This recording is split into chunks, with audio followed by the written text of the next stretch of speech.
Bonjour à tous et bienvenue sur Oromax. Aujourd'hui, on devient très sérieux parce que je vais vous présenter en hommage de la montre la plus célèbre au monde, la Rolex Daytona Paul Newman. Alors, l'hommage n'est pas aussi célèbre, c'est la Pagani Design 1676 et à moins de 100 €, est-ce qu'on peut dire que c'est un digne hommage de l'énorme, de l'immense Rolex Paul Newman? Je vous propose d'en discuter tout de suite. Et comme d'habitude, les liens pour aller voir cette montre sont disponibles dans la description ci-dessous. Et encore une fois, n'hésitez pas à vous abonner les gars, ça m'aide vachement si vous le faites. Prenons 30 secondes pour parler de l'original de la Rolex Daytona 6241 Paul Newman. Cette Rolex Daytona sortie en 1966 rencontre à ses débuts que très peu de succès. Elle est totalement boudée et Rolex n'arrive pas à les refourguer. Rappelez-vous que la Rolex Cosmograph, donc l'ancêtre de celle-ci, est la montre qui était censée aller sur la Lune, mais qui a perdu contre l'Omega Speedmaster. Cependant, revirement de chance, Paul Newman, un des acteurs les plus célèbres au monde, arbore cette montre au poignet à plusieurs reprises. Dans les années, les décennies qui viennent, elle devient mythique. Et maintenant, ce modèle, qui n'est plus produit depuis 1975, se vend à 200, 300, 400 000 €. Le paroxysme est atteint en 2017 quand la Daytona originale de Monsieur Newman est vendue à presque 18 millions de $. C'est un record absolu. Assez de faste et de rêve. Revenons au monde normal avec cette petite Pagani Design 1676. Commençons du coup par les dimensions. Nous avons un diamètre de 39,4 mm par une hauteur de 13 mm, un corne à corne de 47,2 mm, une distance de maillon à maillon de 51,8 mm et un entrecorne de 20 mm. Le bracelet passe de 20 mm à 15,5 mm, donc un amincissement très élégant, et au niveau du fermoir, on repasse à 18 mm de largeur. Parlons du cadran de cette montre. Vous avez le classique et magnifique cadran Tricompax de la Daytona, avec des emplacements qui ont quand même changé. Le sous-cadran de 24 heures est à 3 heures, le sous-cadran de seconde est à 6 heures, et le cadran de minutes élapsé pour le chronographe est à 9 heures. Ces sous-cadrans retiennent la police et les graduations en forme de marteau de l'original. Ils sont en plus ornés d'un relief de cercles concentriques. Le tout est très joliment fait, comme vous pouvez voir sur ces prises macro. Le cadran lui-même est d'une blancheur d'hiver polaire, et sur sa partie supérieure, vous avez le logo de Pagani Design, juste en dessous la marque donc Pagani Design, et sur une dernière ligne, chronographe.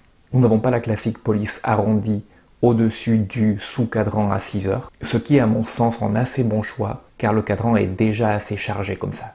Le cadran est entouré par l'anneau de graduation des secondes, qui sont du coup peintes en rouge sur un fond noir. Toutes les 5 secondes, vous avez des index appliqués, et sur la partie intérieure de ces index, vous avez un petit dépôt lumineux qui est fait de façon assez imprécise.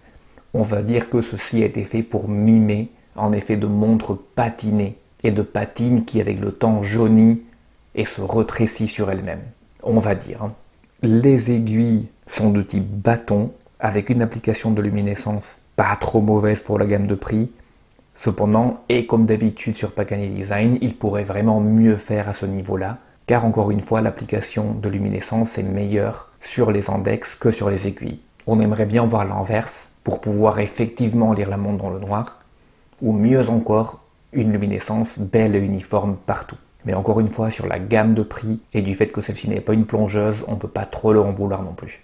Le verre est un verre saphir bombé, et chronographe oblige, nous avons une lunette en céramique avec des graduations tachymétriques peintes en blanc. Parlons de la finition de cette montre. Vous avez une finition brossée sur les cornes et une finition polie sur les flancs de la montre. Quand vous retournez celle-ci, sur son dos, vous avez un médaillon avec un drapeau de course et une voiture de course à son milieu pour bien vous rappeler que l'original de Rolex était une montre à la base prévue pour les courses automobiles, d'où le nom Daytona. Parlons aussi du bracelet. Le bracelet est de type Oyster avec des maillons solides qui sont retenus entre eux par des vis. Le fermoir est assuré par une sécurité double et les éléments du fermoir sont tous solides. Les tolérances de ce bracelet sont assez moyennes, avec quand même pas mal de jeu sur les maillons. Vous avez 3 niveaux de micro-ajustement sur le fermoir, mais je n'ai pas vraiment trouvé comment m'en servir. Ce qui veut dire que vous pouvez uniquement retirer les maillons pour ajuster la montre à votre taille. Et donc si vous n'y arrivez pas, vous risquez donc d'avoir une montre qui ne soit pas parfaitement ajustée à vous. Donc ceci est à prendre en compte. Parlons mouvement, vous avez ici le célèbre Seiko Mecha Quartz VK63. Comme son nom l'indique, ce mouvement est hybride, donc le maintien de l'heure est géré par un module quartz de chez Seiko, alors que le chronographe est entièrement mécanique. Et ça se sent quand vous enclenchez le chronographe, et ça se voit car la trotteuse du chronographe bouge 6 fois par seconde. Afin d'actionner le chronographe, vous aurez remarqué que les poussoirs sont vissés, ce qui est un choix assez étrange, car sur la Rolex Paul Newman, les poussoirs n'étaient pas vissés. Pagani Design l'a peut-être fait pour donner une touche de modernité à cette montre, comme la Daytona moderne, qui sait. Moi, de toute façon, j'aurais préféré vraiment qu'ils aillent complètement vintage avec des poussoirs classiques. Si on résume les points positifs et les points négatifs, donc le gros point positif de cette montre, c'est l'esthétique. Encore une fois, pas du tout au crédit de Pagani Design. Ce qui est à leur crédit quand même, c'est qu'ils l'ont bien réussi. C'est un hommage fort prononcé peut-être, mais en hommage à une montre qui est hors production depuis des décennies. Puis il y a bien sûr le rapport qualité-prix. C'est un peu difficile de parler prix avec des montres AliExpress. Celle-ci, au moment où je vous parle, celle-ci est autour des 93 € globalement, mais les prix fluctuent assez souvent avec des dernières soldes, les coupons que vous pouvez trouver, qui sont donnés de façon assez aléatoire à mon avis. Donc voilà, comptez environ entre 90 et 100 € globalement. Si jamais vous achetez cette montre et à l'arrivée, on vous demande de l'argent pour la détaxe, rappelez-vous d'écrire directement à AliExpress pour le leur signaler et leur dire de vous rembourser.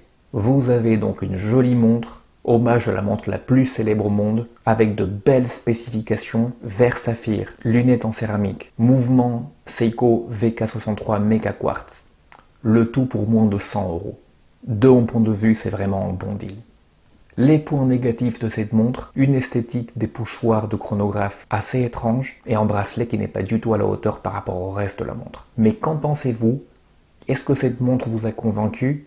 Est-ce qu'il y a des choses que vous changeriez? Et l'avantage de Pagani Design, c'est qu'ils écoutent le feedback de leurs consommateurs. Donc n'hésitez pas à me le dire.